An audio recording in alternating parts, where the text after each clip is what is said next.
नमस्कार प्रणाम। आज सोमवारी है। आज सावन के तीसरा सोमवार है तो हमने यहाँ सोमवारी कहाला। और हमें वीडियो ऐसे बनावत आई कि आज सुबेरे सुबेरे मतलब 8:30 बजे मम्मी के फ़ोन आ गई रहे हमार कि आज सोमवार है, भुलाइल निख न, जल ढार दिया मंदिर जाके।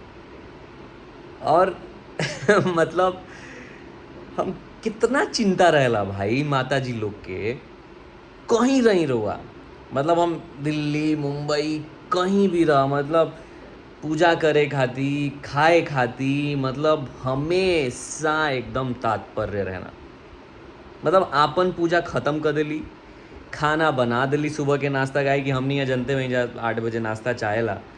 और ओकरा बाद फिर दिमाग में ही टेंशन कि हाँ फ़ोन करके उठावे के बा, याद दिलावे के बा। काहे काहे कि चिंता बा।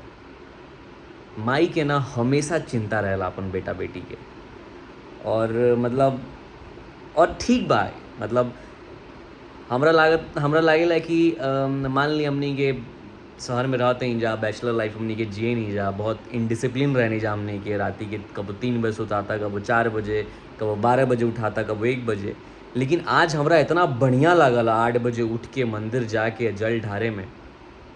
तो हमरा ये एहसास भइला कि खाए सोमवार के खाए, मतलब जब जल ढारे, हालांकि मान्यता कहल जाला कि सोमवार के जल ढारे के चाहिए शंकर जी के।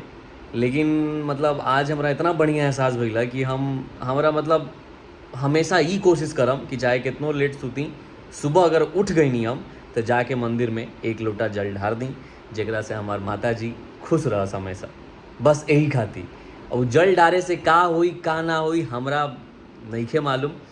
लेकिन अगर हम माता जी के हम ई चीज़ के खुशी दे सकतनी अभी खाती, तो भाई हम ई चीज़ करे के तैयार बनी। वाह रे माई, सलाम बा तारा के, प्रणाम बा।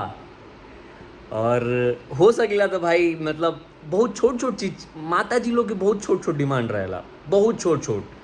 खाना टाइम से खा लिया 3 टाइम, हैं हई कह दिया जाके, है ना। तो ई सब चीज़ मतलब जौन अपना बस के बा, जौन अपना बस के मतलब इतना बस के बा कि ओमे कोनो एफर्ट मारे ही के नहीं के। तो उहो चीज़ अगर हम चाहे हमनी के अपन माई बाबू खातिर ना कर सके नहीं जा, तो भाई धिक्कार बा ऐसन जिंदगी पे, ऐसन जिला पर। तो भाई इहे फीलिंग हमरा साझा करे के रहे, हमरा बहुत बढ़िया लागल। और एक तरीके से आदमी डिसिप्लिनो हो जियन, अगर सुबह उठ जियन तो जाके मंदिर में माथा टेक लियन आदमी। तो माई तो खुश रह, स्वस्थ रह, हमनियों के सबे ठीक बन जा। प्रणाम।